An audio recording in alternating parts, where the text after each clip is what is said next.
Gopabandhu charitable trust परिवार पक्षरु शीतवस्त्र बंटन। Gopabandhu charitable trust परिवार पक्षरु भंजनगर ठारू आरंभ करी बेलकुंडा, जगन्नाथ प्रसाद, बुगुड़ा, करसिंगी, ओडगाँ आदि जातीय राजपथ कड़े खोला आकाश तले जीवन बिताउतिबा मानसिक विकृति व्यक्ति सहित भिक्षावृत्ति करी बंचुतिबा असहाय वृद्ध बापा माँ मानकु शीतदाउरु सुरक्षा निमंते कंबल बंटन करा जायथिला। अनुष्ठान सभ्य माने कंबल सह खाद्य बंटन करथिले।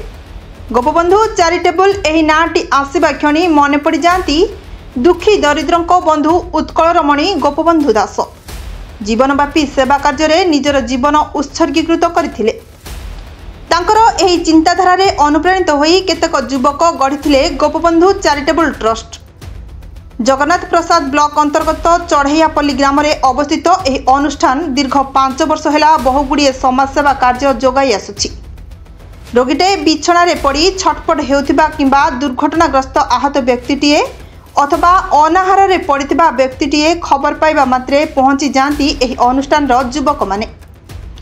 जनसेवा को निजर धर्म भावे मानुथिबा यह अनुष्ठान युवक माने घरे नथिबा व्यक्ति को पाल, पाठ पढ़ी पारुनथिबा छात्र छात्री मानकु बहीपत्र और ट्यूशन जोगाई देबा, घर पड़ी लोकंकु साहाय्य, बन्या प्रपीड़ित लोकंकु सहयोगर हाथ बढ़ाई थाए एही संगठन।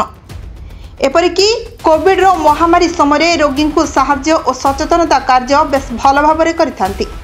एहा छड़ा सबकु कांध सह असहाय शव सत्कार करिथांती।